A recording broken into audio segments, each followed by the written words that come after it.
Hello friends, good morning to all. एक बार फिर से आप सब लोगों का नर्सिंग एजुकेशन यूट्यूब चैनल के ऊपर हार्दिक स्वागत है। हम स्टार्ट कर रहे हैं SG PGI MS special MCQ session part 2 के अंदर कुछ इंपॉर्टेंट एमसीक्यू डिस्कस करेंगे। आपका जो ये एग्ज़ाम है ये 22 मार्च को होने वाला है। तब तक अपन जो है हर दिन एक एमसीक्यू सेशन रखेंगे। इसके अंदर कुछ जो इंपॉर्टेंट चीज़ें रहती है हर सब्जेक्ट से रिगार्डिंग, जो मैक्सिमम अच्छा एफर्ट लगा सकती हूँ मैं, वो सारे एमसीक्यू आपके साथ डिस्कस करूँगी ताकि आप लोग जो है अच्छे से एग्जाम दें। काफ़ी बड़ी वैकेंसी है और आप सब लोग अच्छे से स्टडी करें। सेल्फ स्टडी बहुत ज़्यादा इंपॉर्टेंट है। सारी चीज़ों का अच्छे से रिवीजन करें। आपके पास जितना टाइम है इसके अंदर अच्छे से इफेक्टिव स्टडी करें, आउटकम बेस्ड स्टडी करें ताकि आप अच्छे से इस एग्ज़ाम को क्रैक कर पाओगे। आज का हमारा फर्स्ट एमसीक्यू है आपके सामने। विच of the following is a method of killing micro organism with their spores. Micro organism को स्पोर्स के साथ में खत्म करने की प्रोसेस को क्या कहा जाता है, ये आपसे पूछा जा रहा है। ऑप्शन ए के अंदर लिखा है स्टरलाइजेशन, ऑप्शन बी के अंदर लिखा है डिसइंफेक्शन, ऑप्शन सी के अंदर लिखा है फ्लेमिंग, ऑप्शन डी के अंदर लिखा है इंसिनरेशन।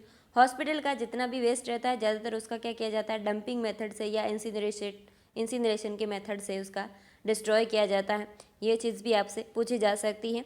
लेकिन इसके अंदर आपको क्या पूछा है, माइक्रो ऑर्गेनिज्म को स्पोर्स के साथ में ख़त्म करने की प्रोसेस को क्या कहा जाता है, तो इस प्रोसेस को क्या कहा जाता है, स्टरलाइजेशन के नाम से जाना जाता है। तो इसका आंसर क्या है, A is the correct answer.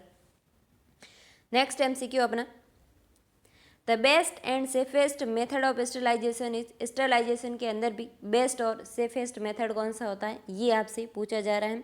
Option A के अंदर लिखा है immersion in chemical germicide, option B के अंदर लिखा है फ्लेमिंग, ऑप्शन सी के अंदर लिखा है ऑटोक्लेविंग और ऑप्शन डी के अंदर लिखा है बॉइलिंग फॉर 30 मिनट। तो आप सबको बताना है सेफ और बेस्ट मेथड कौन सा रहता है। जो बैक्टीरिया की स्पोर्स फॉर्म को भी ख़त्म कर देता है उस कंडीशन को अपन क्या बोलते हैं, स्टरलाइजेशन। और उसके अंदर भी ऑटोक्लेव जो होता है ये बेस्ट और सेफ रहता है। इसीलिए आपने हॉस्पिटल सेटअप के अंदर अगर कहीं भी काम किया है, ओटी ऑपरेशन थिएटर वगैरह के अंदर, तो वहाँ पे जो भी आप ओटी की ड्रेसेस रहती है, बैंडेज रहती हैं, कुछ सिल्क वगैरह के सूचर्स रहते हैं, उन सबको क्या किया जाता है, ऑटोक्लेव किया जाता है ताकि उस बैक्टीरिया की या किसी वायरस की स्पोर्स फॉर्म उस सरफेस के ऊपर है तो उसको भी ख़त्म कर दिया जाए ताकि उस चीज़ को वापस दूसरे मरीज़ के ऊपर ही यूज़ की जा सके। तो ऑटोक्लेव क्या है, सेफ और बेस्ट मेथड माना जाता है। आंसर इसका क्या है, C is the correct answer.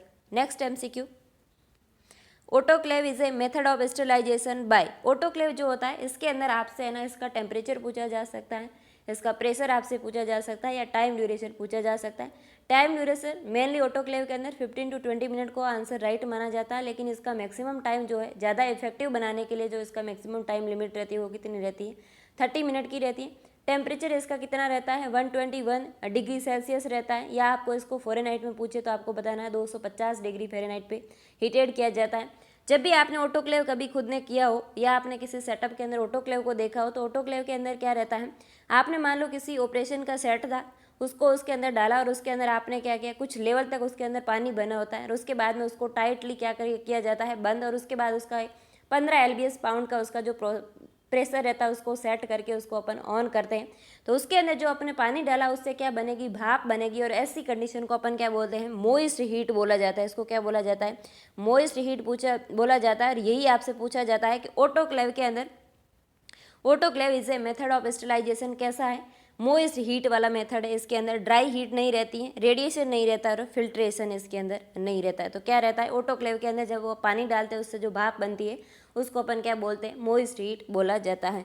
तो आंसर इसका क्या है, B is the correct answer. Next MCQ अपना, unfolding of a protein is known as. Protein का ब्रेकडाउन होना, उसका अनफोल्डिंग होना, उसकी जो 3 डायमेंशनल स्ट्रक्चर है उसका जो अरेंजमेंट होना, उस कंडीशन को आपको क्या बोला जाता है, ये आपसे पूछा जा रहा है। डिग्रेडेशन बोला जाता है इसको। ऑप्शन बी के अंदर लिखा है ऑक्सीडेशन बोला जाता है, ऑप्शन सी के अंदर लिखा है फॉस्फोरिलेशन बोला जाता है इसको, और ऑप्शन डी के अंदर लिखा है डीनेचुरेशन बोला जाता है इसको। तो आपको बताना है प्रोटीन का ब्रेकडाउन होना, अनफोल्डिंग होना, उसके स्ट्रक्चर का मॉडिफाइड होना क्या कहला जाता है, डीनेचुरेशन के नाम से जाना जाता है। आंसर इसका क्या है, D is the correct answer. Phosphorylation के अंदर क्या है, कैटायन का आपस में जुड़ने की प्रोसेस जो रहती है, उस कंडीशन जो आपने बायोकेमिस्ट्री का सब्जेक्ट अगर पढ़ा हो तो वहाँ पे आप फॉस्फोरिलेशन को पढ़ते हो। जब कैटायन आपस में जुड़ने की प्रोसेस रहती है और इसके बीच में जो बॉन्ड बनता है वो हाइड्रोजन बॉन्ड रहता है, वो सारी चीज़ें कहाँ पढ़ते हो आप, बायोकेमिस्ट्री के अंदर। आपको उसका नॉलेज अब नर्सिंग कंप्लीट करने के बाद में थोड़ा बहुत ही रहा होगा, लेकिन जो भी है उसको एक बार थोड़ा बहुत रिवाइज आप कर सकते हो। तो प्रोटीन की स्ट्रक्चर का मॉडिफाइड होना, अनफोल्ड होना, ब्रेक होना, ये सारी चीज़ क्या कहलाती है? डीनेचुरेशन के नाम से जाना जाता है। आंसर इसका क्या है? D. D is the correct answer. Next MCQ अपना, the following are the type of autoclave except. इनमें से सारे टाइप क्या है? ऑटोक्लेव के हैं और एक नहीं है, वो आपसे पूछा जा रहा है। इसके पीछे एक्सेप्ट लगा है, इस चीज़ को आपको क्या करना है? ध्यान से पढ़ना है। ऑटोक्लेव जो है ये किसका एग्जाम्पल है? स्टरलाइजेशन का। और ऑटोक्लेव के अंदर भी टाइप्स रहते हैं अलग सारे, तो वो भी क्या रहता है? जिस तरीके का अपने पास मटेरियल होता है, कभी क्लॉथ रहता है, कभी इंस्ट्रूमेंट रहता है, कभी सिल्क रहता है, कभी बैंडेज रहती है, उन सारी चीज़ों को अलग अलग प्रोसेस से क्या किया जाता है? ऑटोक्लेव किया जाता है। तो आपको पूछा जा रहा है इन सब में से ऑटोक्लेव के टाइप और एक नहीं है। ऑप्शन ए के अंदर लिखा है सिंपल आयरन इंजेक्टेड बोला जाता है। ऑप्शन बी के अंदर लो प्रेशर और लो टेम्परेचर का ऑटोक्लेव होता है। ऑप्शन सी के अंदर लिखा है हाई प्रेशर और हाई वैक्यूम वाला ऑटोक्लेव होता है। ऑप्शन डी के अंदर लिखा है हाई प्रेशर और लो वैक्यूम वाला ऑटोक्लेव रहता है। तो इनमें से कौन सा जो है वो आपसे पूछा जा रहा है? ऑटोक्लेव का टाइप नहीं है। तो हाई प्रेशर और लो वैक्यूम का कभी भी ऑटोक्लेव नहीं होता है। ऑटोक्लेव कैसा हो सकता है? हाई प्रेशर और हाई वैक्यूम वाला हो सकता है। लो प्रेशर और लो टेम्परेचर, कुछ मटेरियल अपने होते हैं जो हाई टेम्परेचर को टॉलरेट नहीं कर पाते हैं, तो उनको अपन किस प्रोसेस से करते हैं? ऑटोक्लेव लो प्रेशर और लो टेम्परेचर से करते हैं। और सिंपल आयरन इंजेक्टेड वाला तो रहता ही है अपने पास, इंस्ट्रूमेंट को अपन जो डिसइंफेक्ट करते हैं ऑटोक्लेव के थ्रू, तो वो भी रहता है। लो प्रेशर लो टेम्परेचर वाला रहता है, हाई प्रेशर हाई वैक्यूम का रहता है, लेकिन हाई प्रेशर लो वैक्यूम का ऑटोक्लेव नहीं होता है। तो इसका आंसर क्या है? D. D is the correct answer. Next MCQ, what are the value of temperature and time employ for autoclave in the routine bacteriology laboratory। जो बैक्टीरियोलॉजी की लैब होती है वहाँ पे रूटीनली ऑटोक्लेव करने के लिए कितना टेम्परेचर और कितना मिनट तक उसको ऑटोक्लेव किया जाता है, ये आपसे पूछा जा रहा है। ऑप्शन ए के अंदर लिखा है 132 degree Celsius for 8 minute. Option B के अंदर लिखा है 140 degree Celsius for 25 minute. Option C के अंदर लिखा है 110 degree Celsius for 30 minute. Option D के अंदर लिखा है 120 डिग्री सेल्सियस फॉर 15 डिग्री। अभी मैंने आपको बताया था कि ऑटोक्लेव का टेम्परेचर कितना रखा जाता है। अगर आपको सेल्सियस में पूछे तो 120 डिग्री, अगर फ़ारेनहाइट के अंदर आपको पूछे तो आप इसको कहता 250 डिग्री फ़ारेनहाइट। और टाइम ड्यूरेशन कितना होता है इसका? 15 से लगाकर 20 मिनट का होता है। और मैक्सिमम इसका इफेक्टिवनेस ज़्यादा देखनी है अपने को, तो अपन मैक्सिमम इसका टाइम कितना रख सकते हैं? 30 मिनट तक मैक्सिमम टाइम इसका रखा जाता है। नॉर्मली इसको कितना चलाया जाता है? 15 से 20 मिनट। और इसका प्रेशर जो होता है वो कितना होता है? 15 LBS। 15 LBS रखा जाता है प्रेशर इसका। और 15 से 20 मिनट का टाइमिंग रखा जाता है। टेम्परेचर 121 डिग्री सेल्सियस रखा जाता है, या जो है 250 फ़ारेनहाइट के अंदर रखा जाता है। तो इसका आंसर क्या है? D. D is the correct answer. Next MCQ अपना, who among the following device the autoclave used for sterilisation. ये जो ऑटोक्लेव का डिवाइस है स्टरलाइजेशन के मेथड के अंदर सबसे पहले किसने यूज किया, ये आपसे पूछा जा रहा है। ऑप्शन ए के अंदर लिखा है चार्ल्स चैम्बरलैंड ने। ऑप्शन बी के अंदर लिखा है रॉबर्ट कोच ने। ऑप्शन सी के अंदर लिखा है एंटोन वॉन ल्यूइक हॉक ने।